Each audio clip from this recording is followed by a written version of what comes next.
Muito obrigado. Bom dia, igreja amada. Graça e paz da parte do Senhor Jesus. Para quem eu não vi ou quem eu vi, feliz ano novo, gente. Ainda está podendo falar feliz ano novo? Tá? Feliz ano novo, gente. Eu não poderia iniciar essa fala sem agradecer à igreja que orou pela vida da minha filha, Maria Luísa. Do dia 1º para o dia 2, a gente foi para o hospital com ela ficou internada dia 2, dia 3 e dia 4. Ela ficou 3 dias internadas. Domingo passado, quem esteve aqui domingo passado? Eu não estive, mas parecia que eu estava aqui, gente. O que foi aquela palavra de manhã do Tiago? Estou até agora mastigando aquela palavra. À noite também com o pastor Edilson. Eu estava lá no hospital, pastor Josimar, estava lá no hospital acompanhando e graças a Deus, missionária Malu está ali, gente. Está bem, está de pé, está feliz. Louvado seja o nome do Senhor. A igreja orou. E eu sou muito grato a isso, muito grato a isso. Bom, igreja, eu nessa manhã queria compartilhar com vocês aquilo que pulsa no meu coração. Eu literalmente estou aqui abrindo meu coração para vocês. E quem me conhece sabe que eu fico muito feliz de estar aqui pregando, ministrando. Mas quem me conhece mais próximo sabe o que eu amo é a roda, é a resenha, aquilo que é circular. Aqui vocês ficam olhando um a nuca do outro, é ruim demais. Então, eu fico muito feliz de estar aqui, mas melhor ainda é quando a gente está num espaço de se ver, de se encontrar, da mesa. Mas eu não desprezo esse lugar da pregação, embora eu não esteja pregando hoje com um púlpito.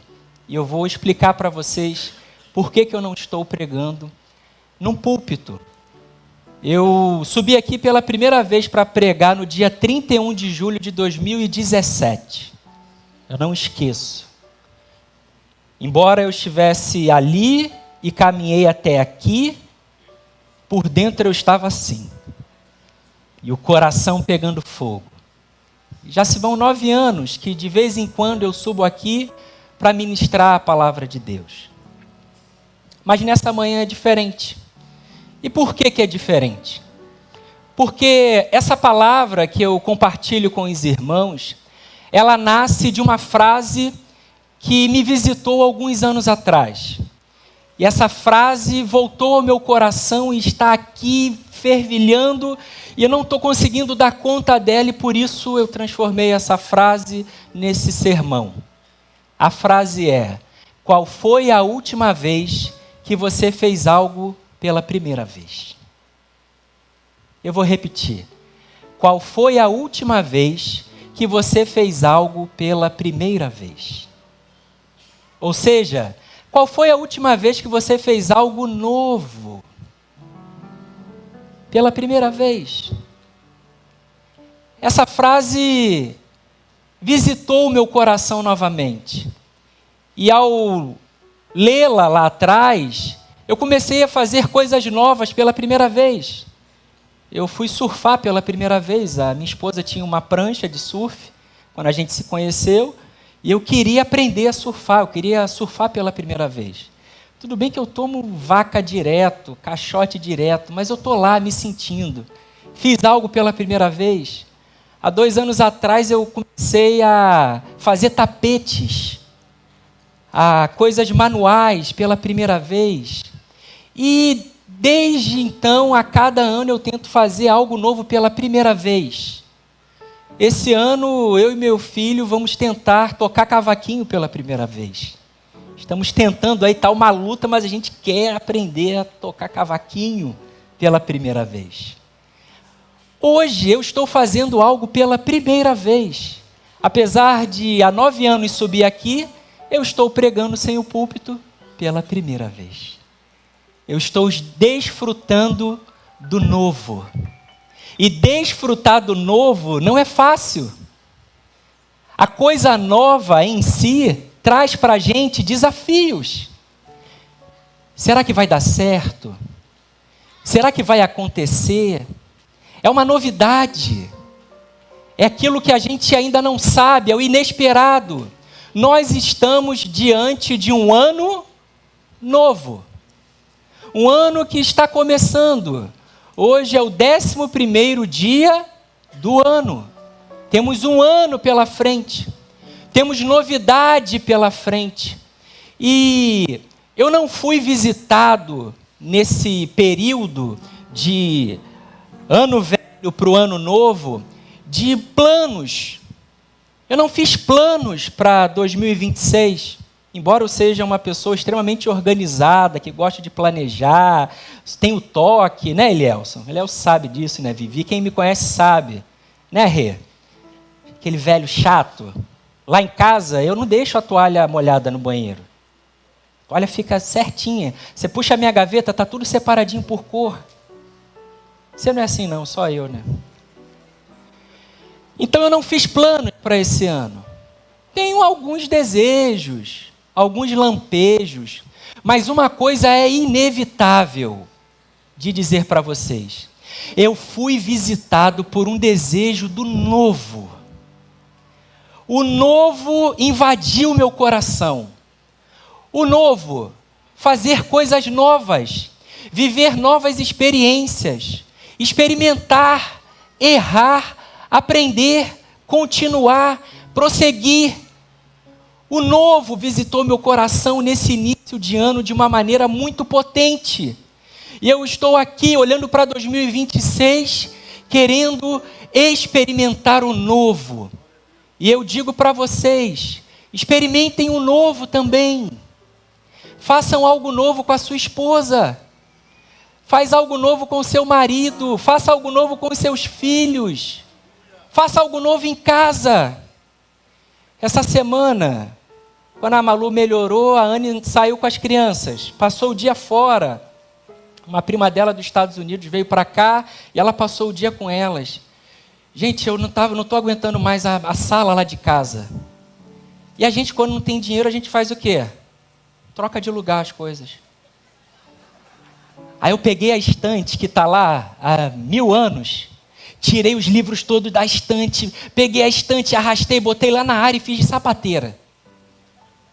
Aí a Anne chegou em casa, a Malu, Pedro, aí entrou na sala e falou: o que aconteceu aqui? Tem algo novo. Eu falei: eu não aguentava mais essa estante. Eu botei a estante lá para a área. Aí a Malu: nossa, que espaço maravilhoso.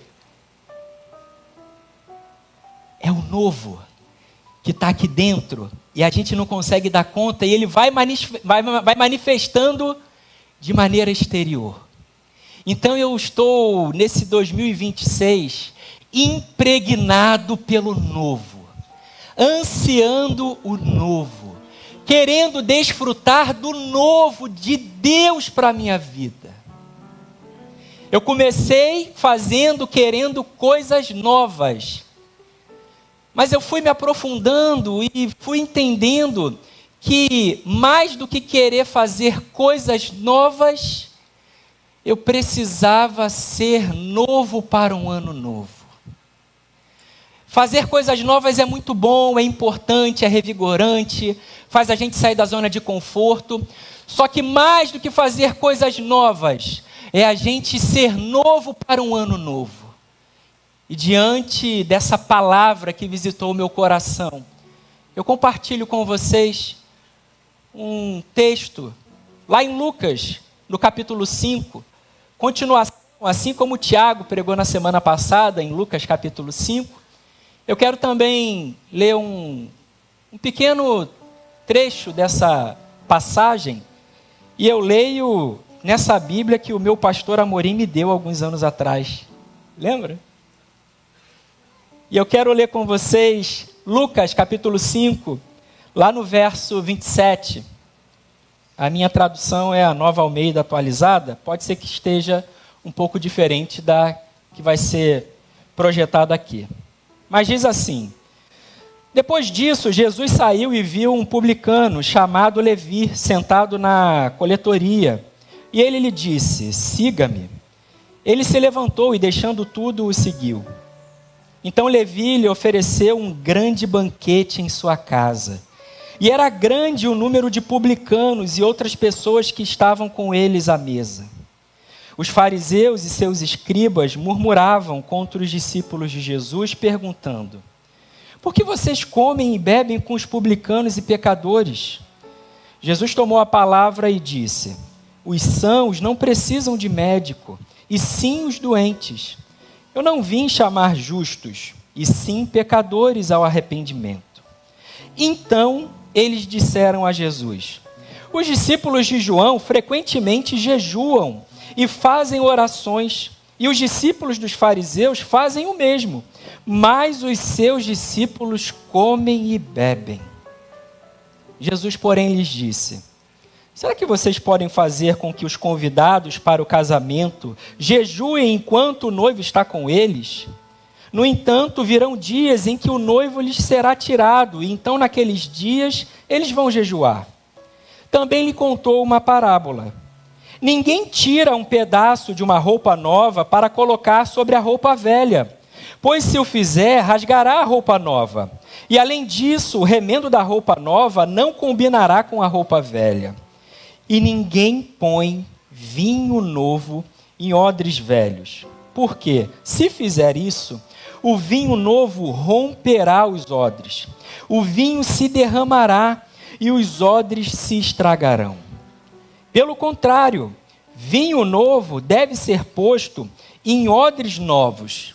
Em algumas versões acrescenta-se: e ambos se conservam. E ninguém, tendo bebido o vinho velho, prefere o novo, porque diz: o velho é excelente, ou o velho é melhor. Essa passagem em Lucas revela para a gente a cenografia daquele tempo de Jesus, daquele contexto em que Jesus se aparece como o novo de Deus.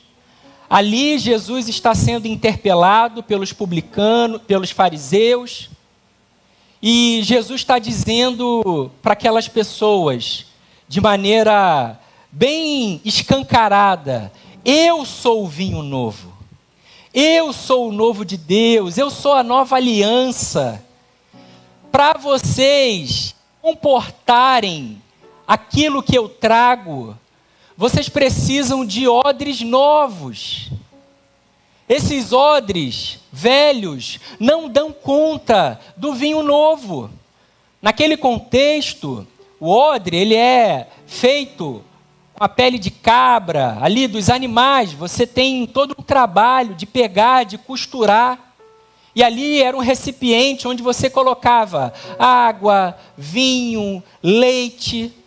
Era comum carregar odres nas suas andanças.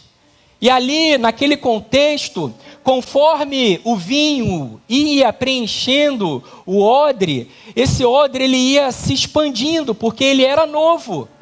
E o vinho ia preenchendo o odre, e a fermentação do vinho fazia com que esse odre se expandisse, alargasse.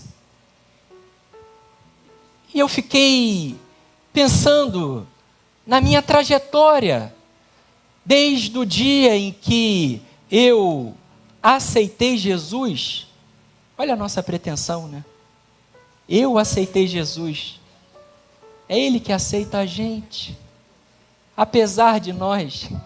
Mas a gente acha que é a gente que aceita Ele.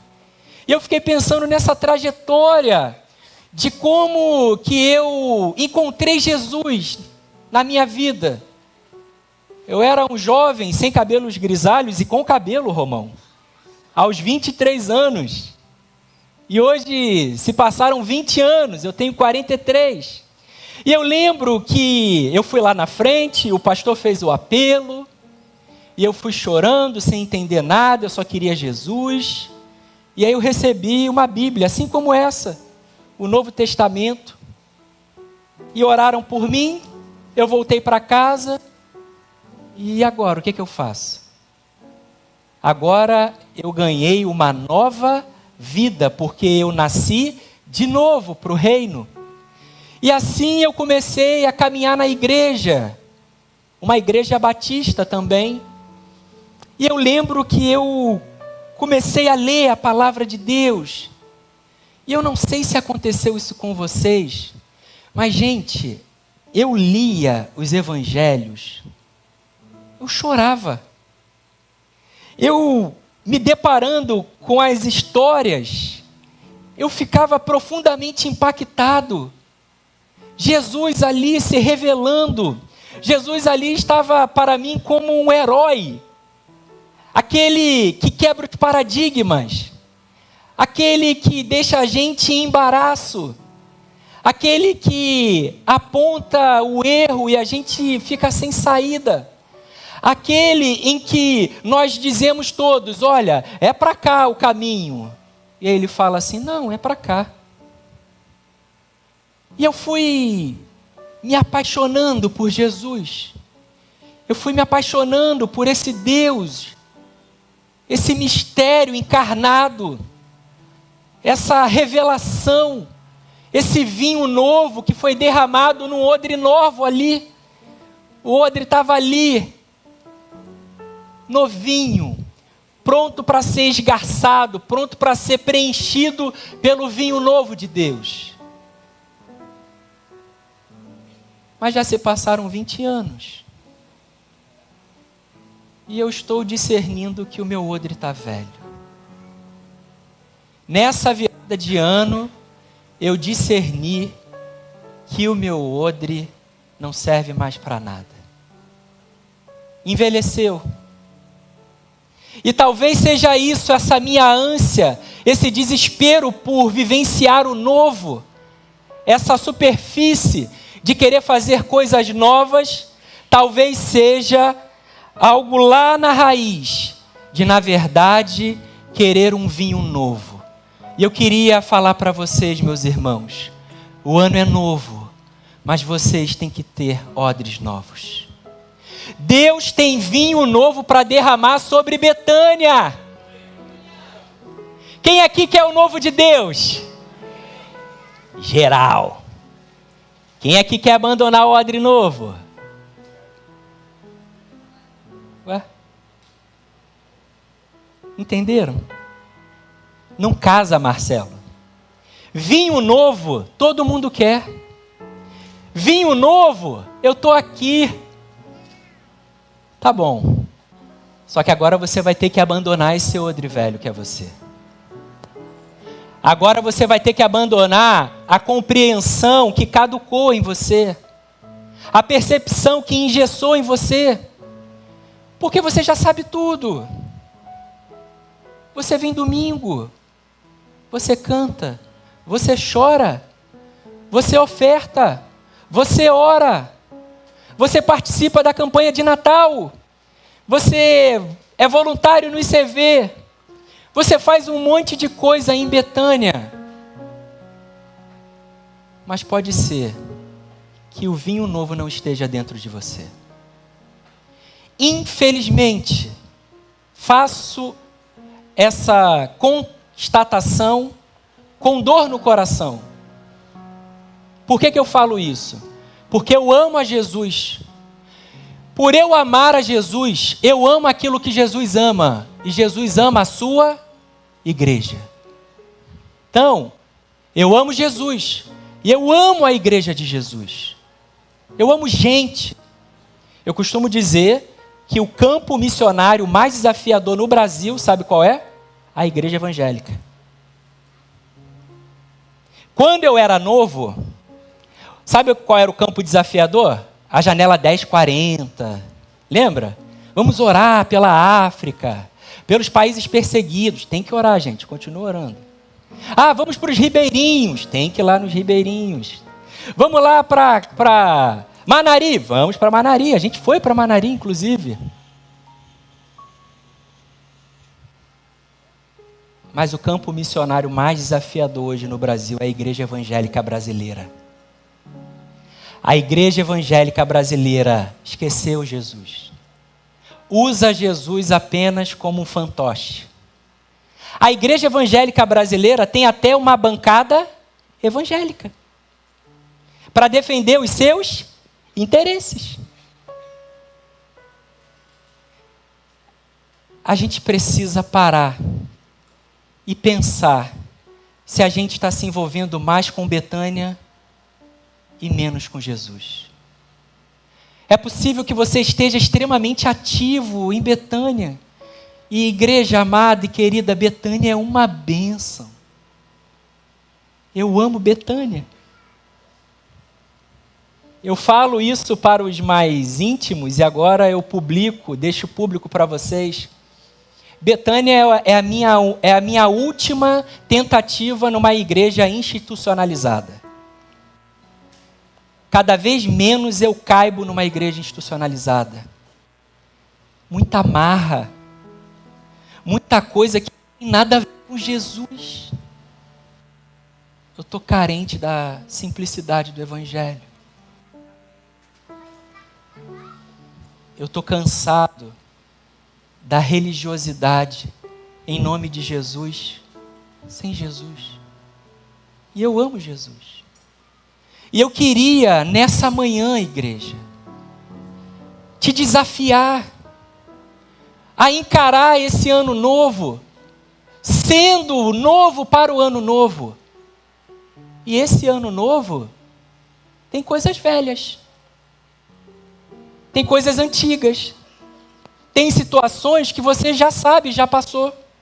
Eu, por exemplo, iniciei o ano indo para o hospital com a minha filha, ficou internada. Já tinha ficado outras vezes. Malu foi internada com 3 meses, pegou Covid. Tem até uma matéria no Jornal Nacional com ela. Não havia nem protocolo para lidar com ela, porque acho que foi a primeira bebê no Rio, ou uma das primeiras bebês a pegarem Covid. E ela ficou internada. Eu sei o que é ter uma filha internada. A questão é que a gente precisa olhar para esse ano, mas ser novo para o ano, ainda que esse ano repita as coisas do ano passado. Logo, nós precisamos voltar para a Bíblia, voltar a se apaixonar por Jesus, porque quando eu leio os evangelhos, não bate. O Jesus dos evangelhos é muito diferente do Jesus da igreja evangélica. O Jesus dos evangelhos ama os pecadores. A igreja evangélica odeia. O Jesus dos evangelhos chama os publicanos, aqueles que oprimem o povo, mas chama também os oprimidos. Dá para entender que o Jesus dos evangelhos não cabe nas nossas ideologias políticas? Jesus dos evangelhos chama o opressor e o oprimido para a mesa da comunhão. Isso me deixa com raiva. Porque na minha mesa só chamava quem eu quero. Minha carne gritando. Ó, fulano e ciclano, sim. Alex, você está na minha mesa, brother. Botafoguense, sofredor. Fulano, você não está na minha mesa. Eu sei que só eu faço isso, vocês não fazem isso. Mas aí eu paro e olho para Jesus e falo, Senhor, eu não quero perdoar essa pessoa. Essa pessoa me fez mal. Mas aí como é que eu dou conta daquilo que Jesus manda, orienta? Amai-vos os vossos inimigos. E amar é diferente de gostar. Já preguei aqui sobre isso. Quem lembra? Amar, você ama, porque é um mandamento. Gostar é diferente. Amar, a gente ama lá, onde é que foi lá na Vila Paciência? Foi lá na Vila Paciência que a gente fez uma ação no final do ano passado? Foi, não foi? A gente ama o pessoal lá da Vila Paciência. Comunidade do Aço. A gente ama o pessoal lá de Jardim Gramacho.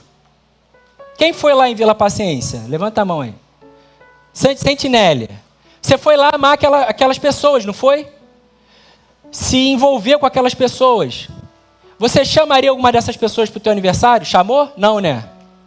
Porque gostar é diferente de amar, Sentinélia.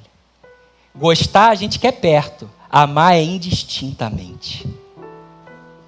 Entendeu? Por isso que Jesus não fala para a gente gostar das pessoas, fala para a gente amar as pessoas. Porque amar é servir. Amar é perder. Amar é diminuir. Amar é se humilhar. Esse é o evangelho que eu acredito. E naquele contexto, Jesus aparece desconfigurando tudo aquilo que a religião estava configurada. Gente, não é possível que eu leio a Bíblia e fico indignado. O salseiro que Jesus arruma. Jesus entra, vai lá no sábado, cura a gente no sábado. Jesus vai lá, os discípulos dele comem lá o pão lá, colhe lá o trigo. Jesus toca nas pessoas. Jesus cura. Jesus subverte a lógica religiosa. Aqueles fariseus, os doutores da lei, amavam mais a lei do que o Deus da lei. Foi isso que aconteceu. Eles eram tão zelosos pela lei, em nome de Deus, que passaram a amar mais a lei do que a Deus. E existe um perigo nos dias de hoje. A gente amar mais a igreja do que o Deus da igreja. A igreja começa a se colocar como o lugar de mediação entre nós e Deus. A igreja passa a ser o cartório de Deus na terra. Há um perigo. E a igreja vai chancelando o que pode e o que não pode. E a igreja vai dizendo o que é e o que não é. Meus irmãos, viver a igreja é uma benção, eu amo, eu sou cachorro caramelo, eu gosto de gente, eu me embolo nas pessoas, eu falo abraçando, gritando. Mas não substituam a igreja por Jesus. A igreja existe para servir e adorar ao rei, ao cabeça da igreja. O seu relacionamento não é com Betânia. Seu relacionamento é com Jesus. Em Betânia. Na moral, como um bom carioca. Na moral, pastor Edilson. Toque e sai, meu jogador caro. Se Jesus viesse hoje, gente, na moral, vocês acham que Jesus estava nessas igrejas evangélicas? Hã?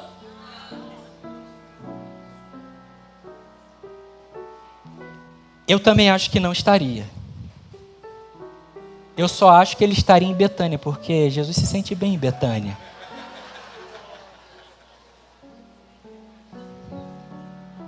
É verdade. Em Betânia não tem holofote de Jerusalém, gente. Betânia é aquela casa simples, com rede. Você come aquele almoço lá do Alex. Aí você, tem uma redinha aí? Você vai vagando, joga a conversa fora. Betânia é descanso para Jesus. Jesus fugia de Jerusalém. Não queria muito cacique, muito, hoje em dia, muito apóstolo, muito pastor, muita briga, muito cargo, muita vaidade.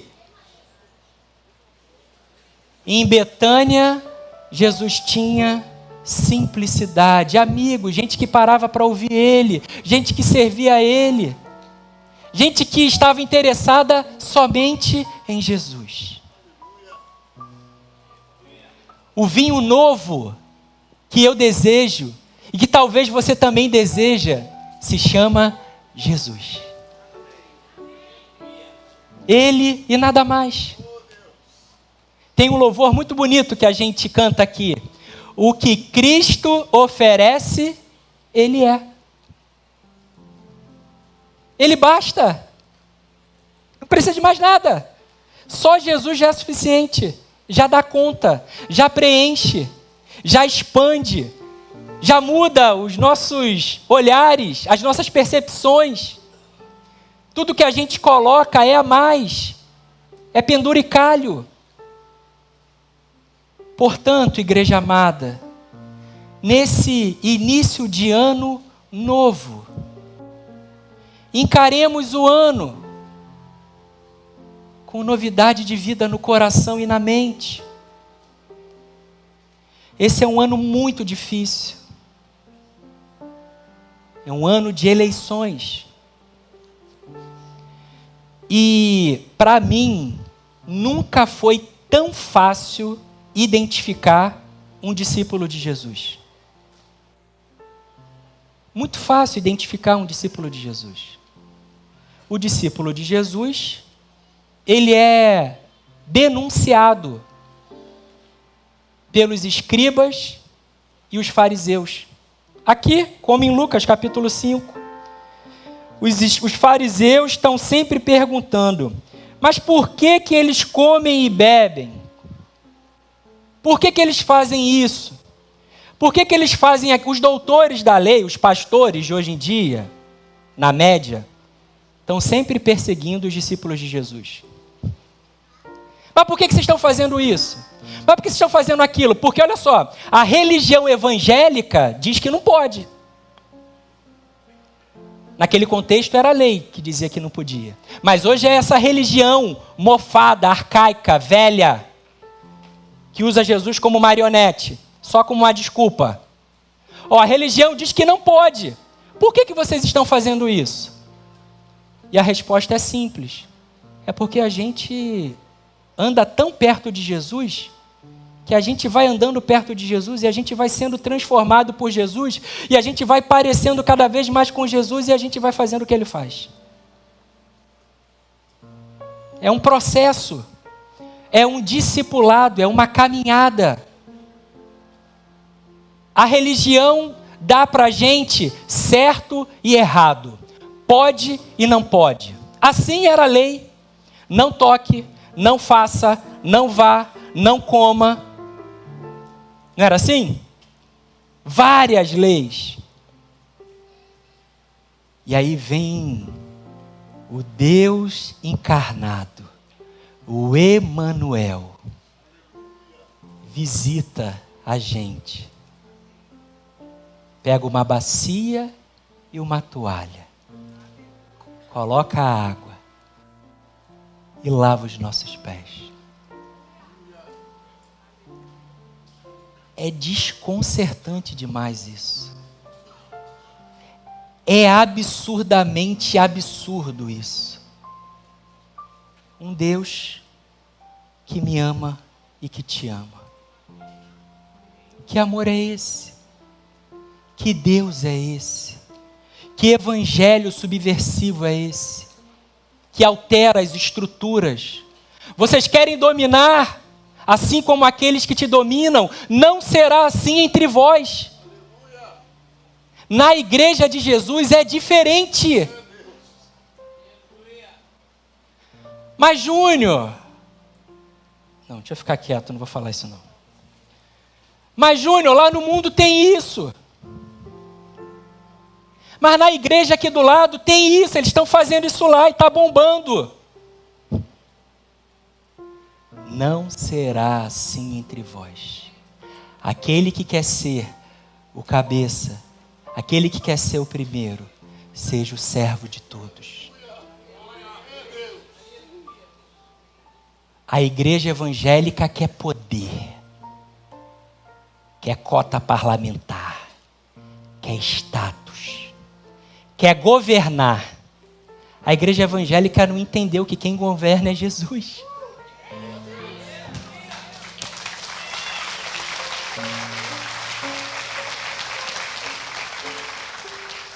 Quem governa não é a igreja serve. A igreja proclama. A igreja cuida. A igreja abraça. A igreja manifesta. A igreja é a extensão do Jesus que é o cabeça. Só que a igreja confundiu as coisas.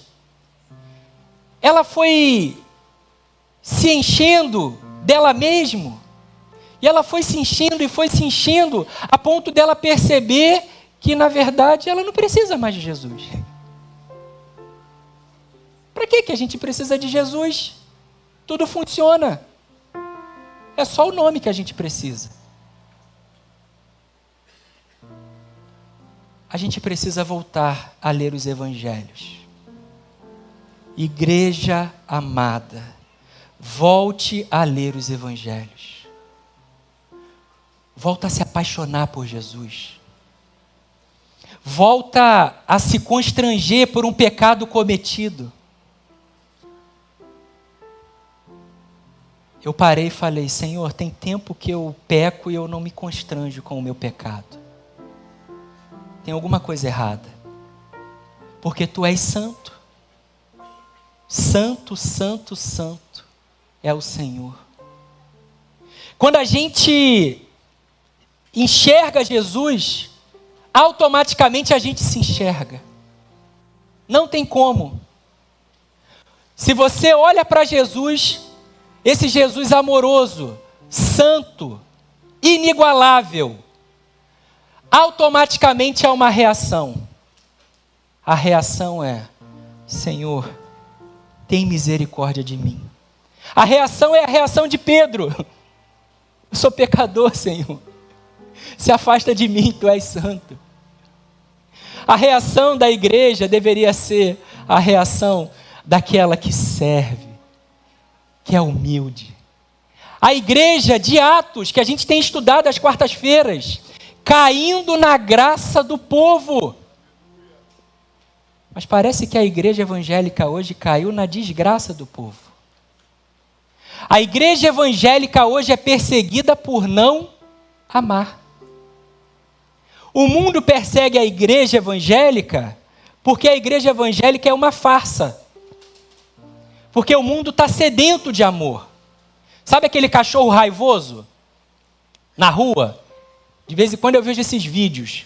Está lá o cachorro raivoso, aí a pessoa vai, o cachorro quer morder a pessoa, aí ela vai chegando, aí joga um biscoitinho, aí o cachorro já... Aí ela vai aproximando, aí ela já está perto, ele já não está atacando mais. Aí depois ele já está encostando. Aí depois ele pega, leva para casa ou para algum lugar, e aquele cachorro raivoso se transforma num cachorro extremamente dócil. A igreja deveria fazer isso. A gente deveria sair desse culto invadindo as nossas casas, invadindo a cidade com amor, derramando o vinho novo que foi derramado num odre novo, alargando a nossa consciência, proclamando esse evangelho, essa boa notícia, falando desse Deus que cura, que liberta, que transforma. Eu costumo dizer que depois de mim eu acredito em qualquer conversão. Mas até fulano é até fulano. Eu sei o miserável homem que sou. Eu sei de onde Jesus me tirou. Pobre pecador. É a graça. O evangelho da graça precisa de um odre novo. Irmão, abandone esse odre velho. Aí você fica talvez perguntando assim: caramba, o novo de Deus não me visita, não acontece. Eu dou o dízimo, eu vou no culto, eu estou lá nas ações missionárias, eu faço tudo certinho. Você faz tudo certinho. Tudo que a religião coloca pra gente. E eu não estou falando para não fazer isso não, a gente faz isso.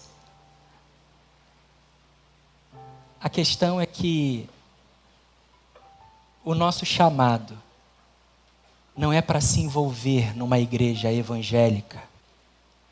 O nosso chamado é para seguir o nosso mestre, se relacionar com ele. Logo, no dia 31 de dezembro de 2026, e agora eu vou dar uma palavra que vocês não vão gostar. Se você chegar até lá,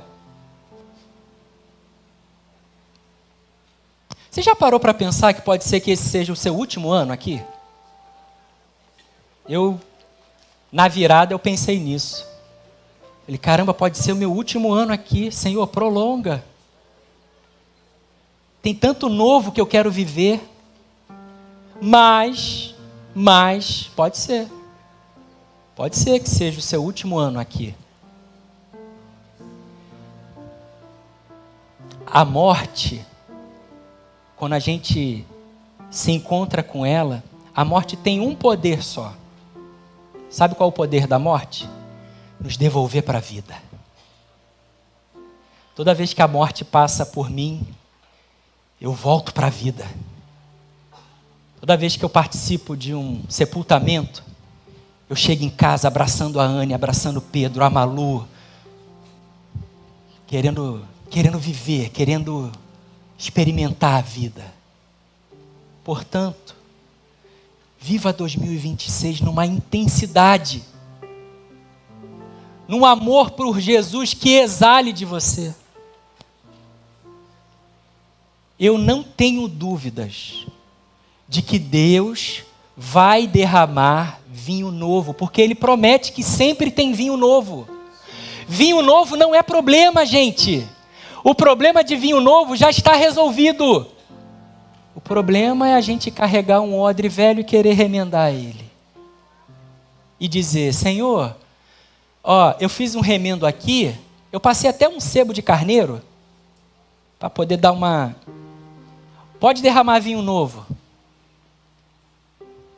Aí Deus fala assim, não dá, meu filho. Se eu derramar o novo sobre o velho, vai estragar tudo. Vai se derramar tudo, vai romper tudo. Por isso que a gente precisa nascer de novo. Ainda que sejamos velhos. Igreja amada, que a fome pelo novo invada o seu coração. Faça coisas novas. Viva experiências novas. Novo, faz algo novo. Sei lá, pinta o cabelo, muda a estante da sala. Faz uma viagem diferente, coloca uma roupa diferente. Deixa o novo invadir você, mas mais que o novo te invada para fazer coisas novas, que o novo de Deus te invada para que te faça novo. Novo para um ano novo. E eu quero terminar essa minha palavra, o louvor pode subir, declamando um poeminha, Amorim, você me permite? Não meu, obviamente, e ele é grande, mas eu recortei ele, e eu queria partilhar com os irmãos. Fica tranquilo, não é samba não é pagode não.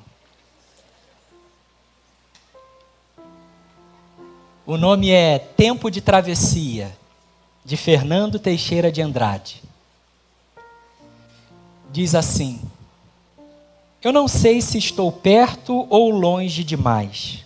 Sei apenas que sigo em frente, vivendo dias iguais de forma diferente. Levo comigo cada recordação, cada vivência, cada lição. E mesmo que tudo não ande da forma que eu gostaria, Saber que já não sou o mesmo de ontem me faz perceber que valeu a pena. Há um tempo em que é preciso abandonar as roupas usadas, que já têm a forma do nosso corpo, e esquecer os nossos caminhos que nos levam sempre aos mesmos lugares. É o tempo da travessia, e se não ousarmos fazê-la, teremos ficado para sempre à margem de nós mesmos. Igreja amada, que o novo invada o seu coração. Que você abandone esse odre, joga fora. Não serve mais. Que o novo de Deus te visite.